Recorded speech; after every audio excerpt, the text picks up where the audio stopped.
Good morning, whales and elephants. This is our read aloud for this week. We are starting chapter 16 through the trapdoor. And just to refresh your memory, we ended chapter 15 with Harry finding his invisibility cloak returned to him after he got back from his detention in the Forbidden Forest for being caught out of bed. We are really close to the end of this book. There's only 17 chapters total, and we're about to start chapter 16. So here we go. Chapter 16, Through the Trapdoor. In years to come, Harry would never quite remember how he had managed to get through his exams when he half expected Voldemort to come bursting through the door at any moment. Yet the days crept by, and there could be no doubt that Fluffy was still alive and well behind the locked door. It was swelteringly hot, especially in the large classroom where they did their written papers. They had been given special new quills for the exams, which had been bewitched with an anti-cheating spell. They had practical exams as well. Professor Flitwick called them one by one into his class to see if they could make a pineapple tap dance across a desk. Professor McGonagall watched them turn a mouse into a snuff box. Points were given for how pretty the snuff box was, but taken away if it had whiskers. Snape made them all nervous, breathing down their necks while they tried to remember how to make a forgetfulness potion. Harry did the best he could, trying to ignore the stabbing pains in his forehead, which had been bothering him ever since the trip into the forest. Neville thought Harry had a bad case of exam nerves because Harry couldn't sleep, but the truth was that Harry kept being woken by his old nightmare. Except it was now worse than ever because there was a hooded figure dripping blood in it. Maybe it was because they hadn't seen what Harry had seen in the forest, or because they didn't have scars burning on their foreheads, but Ron and Hermione didn't seem as worried about the stone as Harry. The idea of Voldemort certainly scared them, but he didn't keep visiting them in dreams, and they were so busy with their revision, they didn't have much time to fret about what Snape or anyone else might be up to. Their very last exam was History of Magic. 1 hour of answering questions about batty old wizards who'd invented self-stirring cauldrons, and they'd be free for a whole wonderful week until their exam results came out. When the ghost of Professor Binns told them to put down their quills and roll up their parchment, Harry couldn't help cheering with the rest. "That was far easier than I thought it would be," said Hermione, as they joined the crowds flocking out into the sunny grounds. I needn't have learnt about the 1637 werewolf code of conduct or the uprising of Elfric the Eager. Hermione always liked to go through their exam papers afterwards, but Ron said this made him feel ill, so they wandered down to the lake and flopped under a tree. The Weasley twins and Lee Jordan were tickling the tentacles of a giant squid, which was basking in the warm shallows. "No more revision," Ron sighed happily, stretching out onto the grass. "You could look more cheerful, Harry. We've got a week before we find out how badly we've done. There's no need to worry yet." Harry was rubbing his forehead. "I wish I knew what this means," he burst out angrily. "My scar keeps hurting. It's happened before, but never as often as this." "Go to Madame Pomfrey," Hermione suggested. "I'm not ill," said Harry. "I think it's a warning. It means danger's coming." Ron couldn't get worked up. It was too hot. "Harry, relax. Hermione's right. The stone's safe as long as Dumbledore's around. Anyway, we've never had any proof Snape found out how to get past Fluffy. He nearly had his leg ripped off once. He's not going to try it again in a hurry. And Neville will play Quidditch for England before Hagrid lets Dumbledore down." Harry nodded, but he couldn't shake off a lurking feeling that there was something he'd forgotten to do, something important. When he tried to explain this, Hermione said, "That's just the exams. I woke up last night and was halfway through my Transfiguration notes before I realized we'd done that one." Harry was quite sure the unsettled feeling didn't have anything to do with work, though. He watched an owl flutter towards the school across the bright blue sky, a note clamped in its mouth. Hagrid was the only one who ever sent him letters. Hagrid would never betray Dumbledore. Hagrid would never tell anyone how to get past Fluffy. Never. But Harry suddenly jumped to his feet. "Where are you going?" said Ron sleepily. I've just thought of something, said Harry. He had gone white. We've got to go and see Hagrid now. Why? Panted Hermione, hurrying to keep up. Don't you think it's a bit odd, said Harry, scrambling up the grassy slope, that what Hagrid wants more than anything else is a dragon, and a stranger turns up who just so happens to have an egg in his pocket? How many people wander around with dragon eggs if it's against wizard law? Lucky they found Hagrid, don't you think? Why didn't I see it before? What are you on about? Said Ron.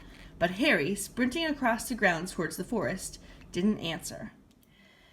Hagrid was sitting in an armchair outside his house. His trousers and sleeves were rolled up, and he was shelling peas into a large bowl. "Hello," he said, smiling. "Finished your exams? Got time for a drink?"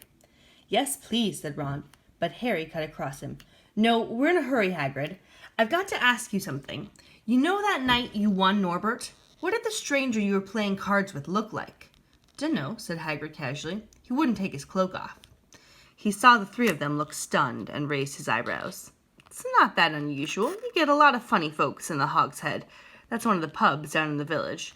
Might have been a dragon dealer, mightn't he? I never saw his face. He kept his hood up." Harry sank down next to the bowl of peas. "What did you talk to him about, Hagrid? Did you mention Hogwarts at all?" "Might have come up," said Hagrid, frowning as he tried to remember. "Yeah, he asked what I did, and I told him I was gamekeeper here. He asked a bit about the sort of creatures I look after, so I told him. And I said what I'd always wanted was a dragon. And then, I can't remember too well, because he kept buying me drinks. Let's see. Yeah, then he said he had the dragon egg, and we could play cards for it if I wanted. But he had to be sure I could handle it. He didn't want it to go to any old home. So I told him after Fluffy, a dragon would be easy." "And did he seem interested in Fluffy?" Harry asked, trying to keep his voice calm. "Well, yeah. How many three-headed dogs do you meet even around Hogwarts?" So I told him, "Fluffy's a piece of cake if you know how to calm him down. Just play him a bit of music and he'll go straight off to sleep." Hagrid suddenly looked horrified. "I shouldn't have told you that," he blurted out. "Forget I said it. Hey, where are you going?" Harry, Ron, and Hermione didn't speak to each other at all until they came to a halt in the entrance hall, which seemed very cold and gloomy after the grounds. "We've got to go to Dumbledore," said Harry. "Hagrid told that stranger how to get past Fluffy, and it was either Snape or Voldemort under that cloak. It must have been easy, once he'd got Hagrid drunk. I just hope Dumbledore believes us. Firenze might back us up if Bane doesn't stop him. Where's Dumbledore's office?" They looked around, as if hoping to see a sign pointing them in the right direction.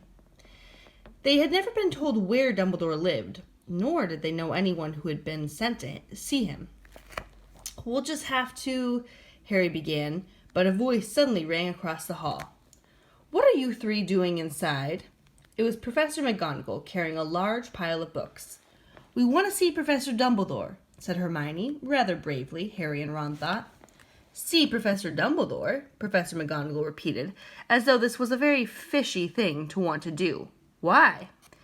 Harry swallowed. Now what? "It's sort of secret," he said, but he wished at once he hadn't, because Professor McGonagall's nostrils flared. "Professor Dumbledore left 10 minutes ago," she said coldly. "He received an urgent owl from the Ministry of Magic and flew off for London at once."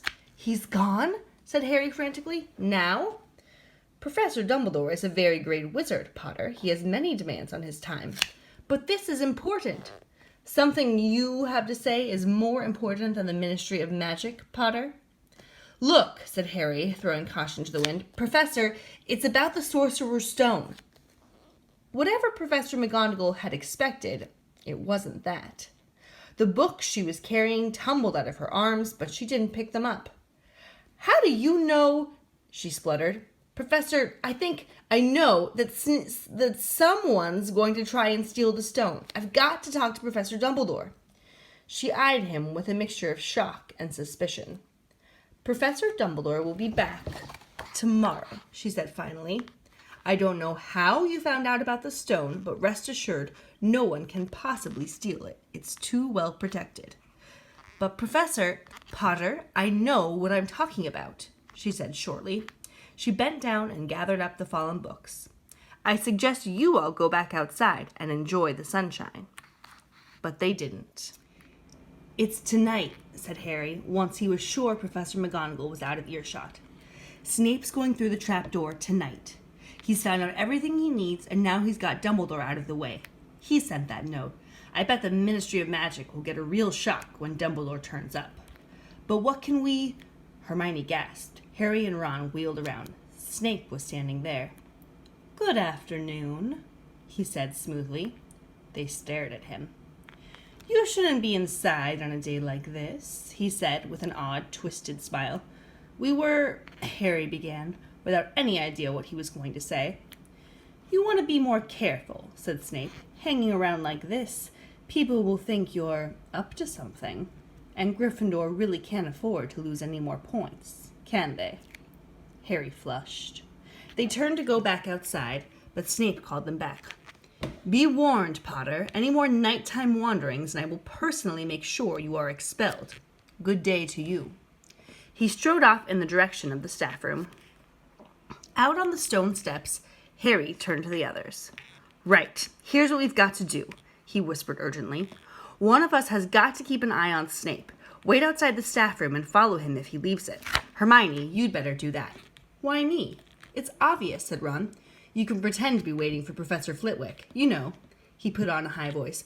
Oh, Professor Flitwick, I'm so worried. I think I got question 14B wrong. Oh, shut up, said Hermione. But she agreed to go and watch out for Snape. And we better stay outside the third-floor corridor, Harry told Ron. Come on. But that part of the plan didn't work. No sooner had they reached the door separating Fluffy from the rest of the school than Professor McGonagall turned up again, and this time she lost her temper. I suppose you think you're harder to get past than a pack of enchantments, she stormed. Enough of this nonsense. If I hear you've come anywhere near here again, I'll take another 50 points from Gryffindor. Yes, Weasley, from my own house. Harry and Ron went back to the common room. Harry had just said, at least Hermione's on Snape's tail, when the portrait of the fat lady swung open and Hermione came in. I'm sorry, Harry, she wailed. Snape came out and asked me what I was doing, so I said I was waiting for Flitwick, and Snape went to get him, and I've only just got away. I don't know where Snape went. Well, that's it then, isn't it? Harry said. The other two stared at him. He was pale, and his eyes were glittering. I'm going out of here tonight, and I'm going to try and get to the stone first. You're mad, said Ron. You can't, said Hermione. After what McGonagall and Snape have said, you'll be expelled. So what? Harry shouted. Don't you understand? If Snape gets hold of the stone, Voldemort's coming back. Haven't you heard what it was like when he was trying to take over? There won't be any Hogwarts to get expelled from. He'll flatten it or turn it into a school for the dark arts. Losing points doesn't matter anymore, can't you see? Do you think he'll leave you and your families alone if Gryffindor wins the House Cup? If I get caught before I can get to the stone, well, I'll have to go back to the Dursleys and wait for Voldemort to find me there. It's only dying a bit later than I would have done, because I'm never going over to the dark side. I'm going through that trapdoor tonight, and nothing you two say is going to stop me. Voldemort killed my parents, remember? He glared at them. You're right, Harry, said Hermione in a small voice. I'll use the invisibility cloak, said Harry. It's just lucky I got it back. But will it cover all three of us? Said Ron. All three of us? Oh, come off it. You don't think we'd let you go alone? Of course not, said Hermione briskly. How do you think you'd get to the stone without us? I'd better go and look through my books. There might be something useful. But if we get caught, you two will be expelled too. Not if I can help it, said Hermione grimly. Flitwick told me in secret that I got 112% on his exam. They're not throwing me out after that. And that's where we're going to end this first part of Chapter 16. Harry, Ron, and Hermione are getting ready to go through the trapdoor, as the title of the chapter suggests. I will see you back here for more of Chapter 16.